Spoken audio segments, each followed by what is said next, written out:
everyone. Sorry we're running a little later today. Couple for the top. I want to highlight today the department's newly published report, To Walk the Earth in Safety, which I believe has been passed out already. It is in front of you, which we posted today to our website. This annual report highlights the United States' enduring commitment to making post-conflict communities safer and setting the stage for their recovery and development. Since 1993, the United States has invested more than $3.2 billion for the securing and safe disposal of excess small arms, light weapons, and munitions, as well as the safe clearance of landmines and other explosive hazards in more than 100 countries, making the United States the world's single largest financial supporter of conventional weapons destruction. Working in close cooperation with the Department of Defense and the United States Agency for International Development's Leahy War Victims Fund, the Department of State has helped numerous countries to declare themselves mine-free. And secondly,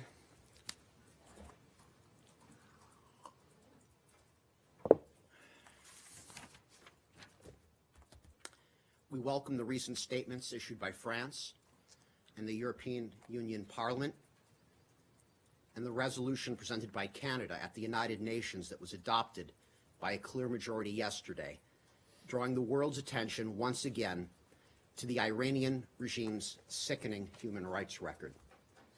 Such statements underscore the international community's grave concern regarding the regime's daily violations of the human rights of the Iranian people.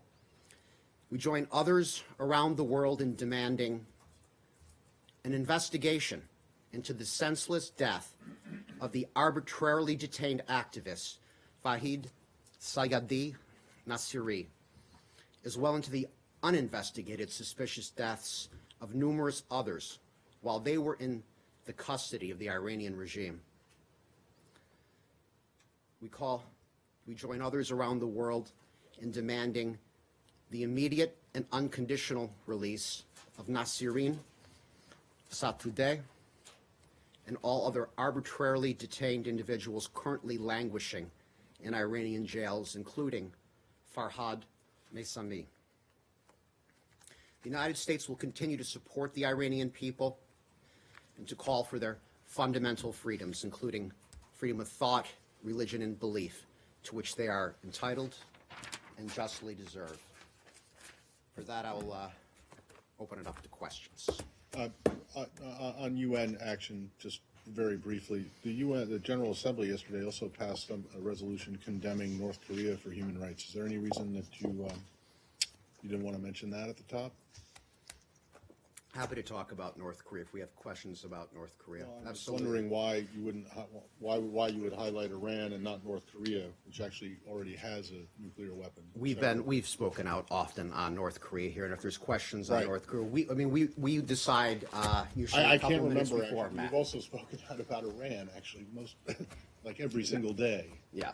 So I'm just wondering why you chose to highlight the Iran resolution and not the North Korea one. We're not going to That's all. review, how we prepare for a press briefing, Matt, and we're trying to pull it Okay. together quickly. What's your question, Matt? I want to ask you just briefly, and I know you won't be able to say a lot, but about this woman, this Yemeni woman who was trying to get here to see her dying son out on the West Coast. I understand visa records are confidential, but my question about this is, why does it always seem to take the public outcry for you guys to do what a lot of people think is the right thing, the humanitarian thing to do? What I'd say, Matt, is, I've read these reports, and it is a very sad case, and our thoughts go out to this family and this time, this trying time. But I would also add, we are governed by the Immigration and Nationality Act, and visa records are confidential. For the latest, they could share information as they see fit, and that's not something that we're going to be able to do here from the State Department. We know that the decision has been made and that she has gotten waiver, at least according to the family's lawyers. My question is, why does it always seem to be, and this is not just this administration, this goes back to previous administrations as well, is that in cases like this, it always seems that you guys don't do what most people think would be the right and humane and humanitarian thing to do until there's a public outcry about it. What is it about the visa process that makes it so harsh when it comes to situations like this? These are decided on a case-by-case basis. And we are committed to following United States administration law and ensuring the integrity and security of our country's borders, and at the same time, making every effort to facilitate legitimate travel to the United States. These are not easy questions. These are, we've got a lot of Foreign Service officers deployed all over the world that are making these decisions on a daily basis, and they're trying very hard to do the right thing at all times. Now let's move on to the question. Sorry, Leslie. I want to ask you about the meeting today with Iran and Turkey and Russia, if the U.S. and on Syria. It appears that they failed to agree on the makeup of this constitutional body that would oversee a political process in Syria. Does the U.S. have comment on this, and would you see any, can you see any further progress happening until, basically the UN envoy has to steps down at the end of the month? We believe that the only path to a political solution in Syria remains the United Nations-led political process in Geneva, and that includes constitutional reform, as you point out, and United Nations supervised elections in line with the United Nations Security Council Resolution 2254. United Nations Special Envoy de Mistura has long worked to launch a credible and balanced constitutional committee under the United Nations auspices. We look forward to de Mistura's assessment of this process and at the United Nations Security Council, which is going to take place on December 20th. Now, the establishment and convening by the end of the year of a credible and balanced constitutional committee in Geneva is an important step to lasting de-escalation and a political solution to this conflict. And this goal has broad international support from the Quadrilateral Summit in Istanbul. Russia and Turkey joined the call to convene the committee by December. So we fully support the work of the Special Envoy to facilitate the political process, and that empowers the United Nations to convene the Syrian government and opposition representatives for political talks, and we're going to remain engaged. But Robert, once again, there's another delay until early next year. Does this mean that these delays have been going on for quite a while? We're going to remain engaged with the United Nations and with other parties, including Russia, and we are going to continue to encourage all possible efforts be taken to advance the political track as called for in the United Nations Security Council Resolution 2254. Let's go to Jamie, please. Syria? All right, one more in Syria. Do you have any comment on the visit that the Sudanese president has made to Syria, and he met with President Assad 2 days ago? I don't have anything on that from the night report for today. I'm sorry. But in Syria? principle, do you support So such Laurie, such let's go to visits? Laurie. President Erdogan claimed yesterday that President Trump had given him a nod for a Turkish attack on Syria east of the Euphrates. That is a misstatement, isn't it, that President Trump had told President Erdogan that they could attack east of the Euphrates? Yes. The United States and Turkey are coordinating actively on all issues affecting both Turkish security and the situation in northeast Syria. where, of course, as you know, U.S. forces are present in the campaign to ensure the enduring defeat of ISIS. We've made significant progress recently in the campaign, but the job is not yet done. And President Trump and President Erdogan have discussed these issues in their telephone call last week, as did Secretary Pompeo and Foreign Minister Cavusoglu in a separate call. Both of our countries remain focused on coordination to counter the threats that terror poses to Turkey, the region, and beyond. And we believe we're making progress with Turkey. And Please. follow up on that, Ambassador Jeffrey yesterday described the U.S. relationship with the SDF as, quote, tactical and transactional, end quote, to defeat ISIS. And that makes it sound like the U.S. is going to use the Kurds and then abandon them. But then Ambassador Jeffrey compared the U.S. relationship to the SDF with its relationship with the KDP, PUK, and Skiri, which that relationship has lasted for over 20 years. And he said, quote, the eventual goal is for the SDF to become part of the fabric of a changed Syrian society. And that isn't tactical or transactional at all. So how would you characterize the U.S. relationship with the SDF? They're a critical partner in the fight. And our goal for the SDF is the same for many other groups in Syria, and that is, as you just quoted Ambassador Jeffrey, that's to be a part of the fabric of a changed Syria. And beyond that, I would refer you specifically to Ambassador Jeffrey's comments, who spoke about it extensively yesterday. And you don't anticipate abandoning them? What we are focused on is a reformed Syria government, an international supported ceasefire, and the international process that gives everyone a chance to live in Syria. I'll leave it at that. Please, here. Ambassador Haley spoke about the Israel-Palestine peace plan today at the UN. She said she'd read it, so that's confirmation that it exists. Two questions.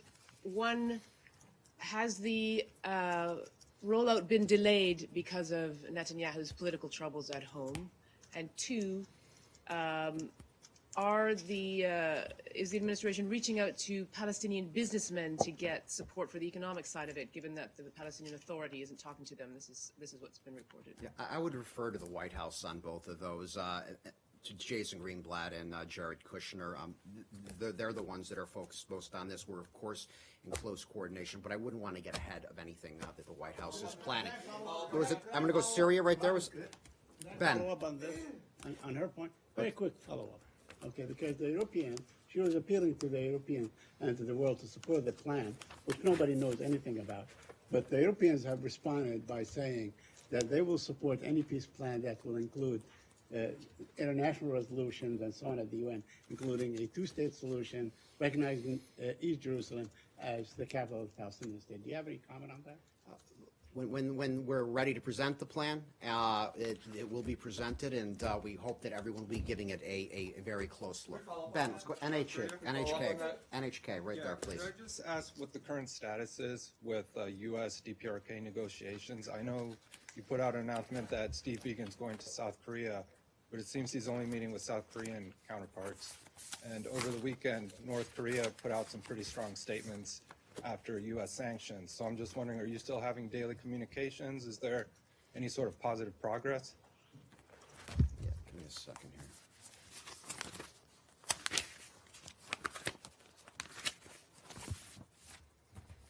So, as you point out, our special representative has gone, he's about to depart, I think, and if I'm going to be clear, and he will be on his way to South Korea. You saw the media note early today. To your first question was, does communication still continue? I would say communication is ongoing, yes. And so as far as the status of what is going on right now, I would say our goal remains the same, and that is to achieve the final, fully verified denuclearization of the Democratic People's Republic of Korea, as committed to by Chairman Kim in Singapore. And at that summit in Singapore, President Trump and Chairman Kim, they made the first leader-level United States Democratic People's Republic of Korea commitment on denuclearization in history. And the United States remains confident that the commitments made by President Trump and Chairman Kim at their summit in Singapore will be fulfilled. It's Chairman Kim's commitment to denuclearization upon which the world remains focused. Follow up? Please, Jenny. Thank you. You said that Singapore, the Chairman Kim commitment on denuclearizations in Korean Peninsula, he never mentioned about denuclearizations in North Korea. What is different concept? Because Chairman Kim recently he mentioned that he never mentioned the denuclearization their country. So I haven't seen those comments, but our focus remains denuclearization of North Korea, and that's where we're pushing. I'm a So little confused. don't be confused. Our policy hasn't changed. We are focused on the denuclearization of North Korea. We remain confident, and we look forward to the commitments that Chairman Kim and the President Trump have made. And That means the denuclearization in Korean Peninsula meaning is the denuclearization in North Korea. Is that right? I don't want to split words. I think our policy has been clear. Let's go right there, Thanks. please. All right. So on the special representative's travel to South Korea, he's going to Seoul, but will he make any stop to Panmunjom while he's there? I have nothing to announce on his trip during this, nothing to announce on future plans. I know, I think in the media note, we outlined some of the meetings that he would be engaged in. There'll be follow-up discussions to their November 20th meeting that they had here in Washington. He'll be meeting with the Korean Peninsula Peace and Security Affairs Representative Lee Do-hoon and other Republic of Korea officials. This is very much focused on strengthening United States, Republic of Korea coordination.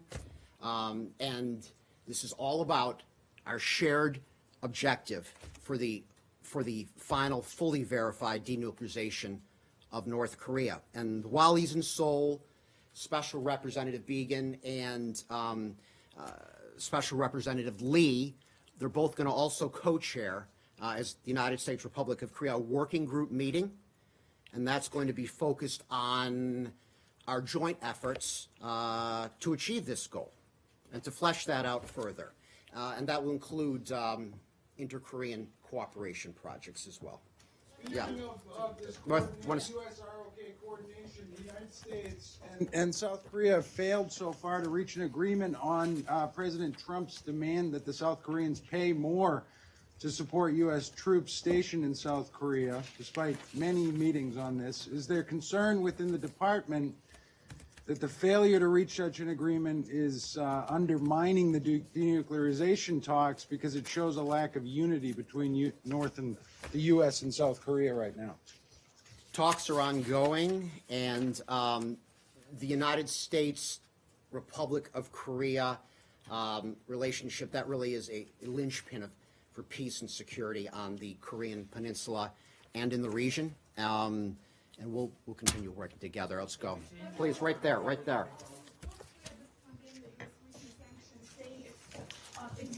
Progress on the talks. So do you see you're still making talks with North Korea? And is Secretary Pompeo going to resume his talk with his counterpart? The previous meeting was canceled last month. Are you still going to resume the talk? Regarding your question on sanctions, I would just say the world remains united in enforcing and implementing United Nations sanctions until the final fully verified denuclearization of North Korea. And President Trump himself has been very clear on this. President Trump has made it clear that sanctions relief will follow denuclearization. And the sooner North Korea denuclearizes, the sooner sanctions can be lifted. All right, please. Okay, Sean, please. Abu Dhabi, Representative Khalilzad is of course there. The Kabul government has now announced that they're sending a delegation there as well. Is there a sense of optimism in what's going on in Abu Dhabi? Where do you assess where we are now in terms of finding a negotiated way out in Afghanistan? I've seen some of the reports and characterizing things. I mean, the meetings in Abu Dhabi are part of the United States' efforts to promote an intra-Afghan dialogue towards ending the conflict in Afghanistan. And this is part of our South Asia strategy. And we've long said that war in Afghanistan will only end when Afghans sit together with mutual respect and acceptance, discuss a political roadmap for their future. So our efforts and those of our partners are focused on this objective right now. Now, Special Representative Khalilzad, he is in the region, and he has in the past been meeting and will continue to meet with all interested parties to support a negotiated settlement to this conflict. And so others are coming together, and we continue to push this forward. Is there any validity to reports that there's a proposal to postpone the April elections so that the Taliban can participate in future elections? No. Afghanistan? According to Taliban sources have told Reuters that the U.S. is discussing a proposal for a 6-month ceasefire in Afghanistan and a future withdrawal of foreign troops. Can you confirm that? Well, I'm not going to be able to discuss details of private diplomatic conversations. But the United States military presence in Afghanistan remains conditions-based, and that's the cornerstone of the administration's strategy. A Special Representative continues to work with all interested parties in close coordination with the Afghan people and the Afghan government to facilitate intra-Afghan dialogue and negotiations. Let's move on. Just go to TASS, Dmitry. Thank you, Robert. I wanted to go back for a second to Geneva and Syria. Is the list that the Russians, the Iranians, and the Turks came up with so far acceptable to you? And do you support their intention to convene a Syrian Constitutional Committee early next year, as they announced today? We support the United Nations here. We support the work of United Nations Special Envoy de Mistura and what he is doing to facilitate the political process that the Security Resolution 2254 calls for. And we're going to remain engaged with the United Nations and other parties, including Russia, to encourage all possible efforts to advance the political track in furtherance. Let's go right there, please.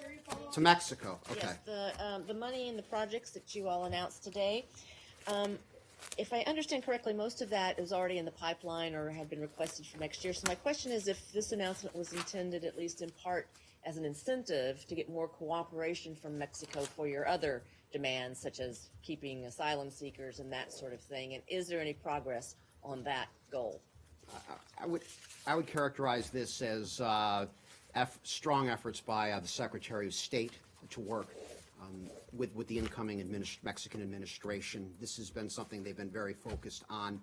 This is meant to be holistic, coordinated approach, working with Mexico to stem illegal migration. And so the commitments that we announced today, that's part of us talking about how we're going to promote safer, more prosperous Central America and southern Mexico. And we're going to do that by enhancing security, governance, and economic prosperity. There were some specific deliverables that were announced as well, focal points for the new year in 2019 to bring new leadership together, to bring a task force together that's going to be very much focused on attracting new investment to help there. So we're optimistic. The coordination is strong, and I'll leave it at that. Have you given up on the goal of keeping asylum seekers in Mexico?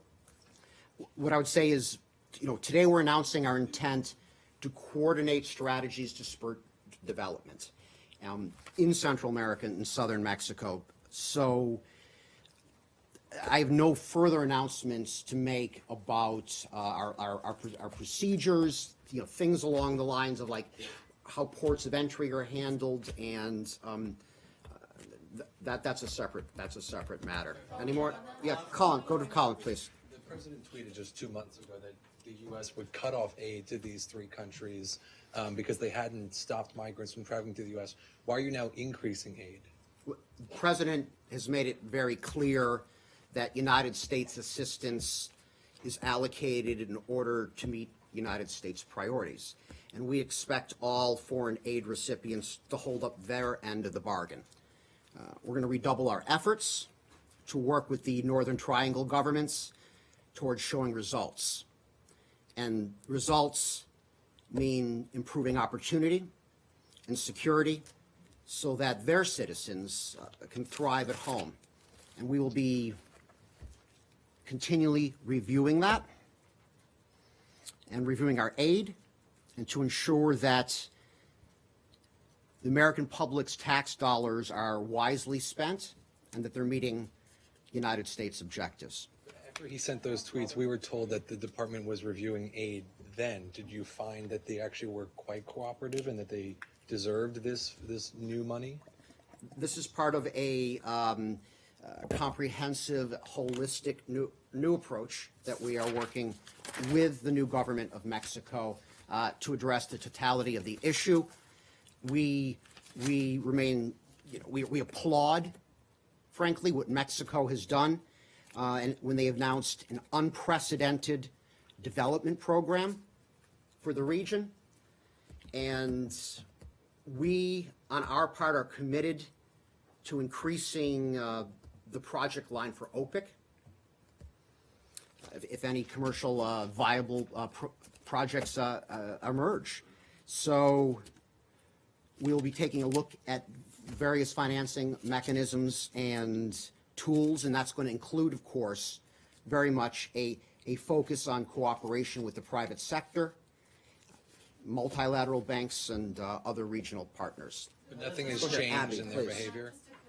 Of the $5.8 billion, how much of that is actually new or not previously announced commitments from the public sector rather than the private sector?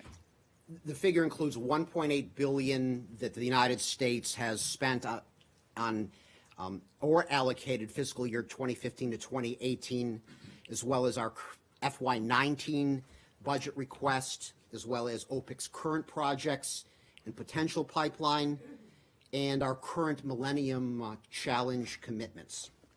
Some of the OPIC commitments are new, but they remain contingent on the identification of commercially viable projects. Now, there was two releases that went out, one that was joint with Mexico and one that we issued from the United States.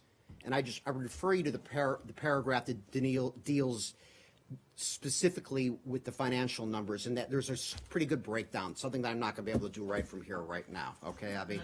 Let's go to Bloomberg, please. On the possibility of a shutdown, though that may be looking increasingly unlikely, can you just talk about what services may be suspended if a shutdown does occur? The White House announced that Secretary Pompeo would lead the presidential delegation to Brazil. Will that trip go ahead if there's a shutdown, and what services worldwide will be available to U.S. citizens and to others seeking U.S. services? Thanks. A lapse, I was going to make a joke about this briefing, not continuing, but I'll refrain. How's that? All right. There probably would be another briefing if there were a shutdown. Okay. All right. All right. No. a lapse could mean that a number of activities across the federal government would shut down due to a lack of appropriated funding, as you point out. So what happens? This is obviously a congressional matter for decision, but we're just talking what ifs here, as what you'd like to do. So the Office of Management and Budget has directed us to prepare, and part of that preparation is that we are required to post our plan online, and it's available to read. It's 42 pages. I won't read it to you. But in that plan, the gist of what the department is doing, it's basically a prioritization. And we prioritize along the highest national security responsibilities, protection of American citizens that are overseas, and protection of American personnel and our facilities overseas. Those become the highest priorities in a situation like this. And as that's being examined, you can expect that certain things are going to be prioritized and will continue. And two of the most important functions that the State Department is able to provide are our visa and passport services. So domestically and overseas, that's something that's going to remain open so long as there are sufficient funds, but it will remain a priority. And our embassies and consulates overseas, they're going to continue to provide emergency services as well as routine services to American citizens. Can you just tell us, for citizens who may be expecting certain services, as well as what will continue, what will be suspended? Beyond a focus on passport and consular services, visa services, assisting American citizens overseas, this is something that we look at once you know. Check out the plan. Take a look closely at the 42-page plan that goes into more detail. But we go through a system by which we evaluate the most essential personnel, first of all, the most essential functions that must continue, and very much they're related to national security and security. And then based upon that, we identify personnel that are required to continue that, to make sure that that happens. And others are exempted. Those are the ones that are exempted, and others, they're exempted from the furlough, and others, of course, would not be. So I'll move it on. Let's go. Okay. The passport hotline would not be suspended. It would be still running, and people can still go get their passport done. That's my understanding. Yes, exactly. Can I ask Russia? A Russia question. Yes. So Russia has announced to set up a military base in one of the islands of Venezuela in the Caribbean area. I wonder if you have any position on that. Do you see that as a threat because it's in the backyard? I would refer you to the Russians on their statement. They say a lot of things, and I'm not going to react to it from here. I would also refer you to the government of Japan on that matter. Please, fine, please. Just, there is a US-based organization, Seeks for Justice, which is calling for a campaign, Referendum 2020, to separate the northern state of Punjab from India. And in our story, one of the attorneys, Ravi Batra from New York, has said that the State Department should look into the citizenship and all that how such a thing is happening from the U.S. soil, that calling for separation of a state of India. And I'm sorry, who's I don't understand. I definitely. The U.S.-based organization Seeks for Justice. I see. Is calling for a campaign. It's called Referendum 2020 to separate northern Indian state of Punjab from federal India. So is the state Department aware of it? Are you looking into it? I'm not aware of it. I'm just not aware of it today. I haven't seen these reports. We have freedom of speech in the United States. We have freedom of association, and these are bedrock principles of American society. But that freedom of speech gives one a right to call for disintegration of another country. We have freedom of speech in this country that's protected by our First Amendment, and that is a bedrock of American society and the American Constitution. And I unfortunately don't have anything on this specific case. And I'm going to wrap. All right, last one, Barbara. The military base that Nike was talking about is off of Venezuela, not of Japan. So, and given that the Secretary of State has spoken about his concerns of Chinese influence in Latin America, would there not also be concern about Russian influence? I'm sorry. So you asked about Japan, though, correct, Nike? No, I asked No, it was about Venezuela. I'm sorry. I did not listen to your Nike. I need to listen more closely, and I apologize for that. Okay. All right. You can get me later for that. You're asking about Venezuela. And what I would say about Venezuela is it's the same thing. That might be set up near Venezuela is the question. Yes. I think I'd say the exact same thing I said to the other Except not question. consulting. That is why I would refer Get you to comment the from Russians Venezuela? on their statements. Frankly, they say a lot of things. And I am not going to react to everything that they say. Today we are not going to comment any further on Russian propaganda, okay? Thank you. We're done. Thanks, guys.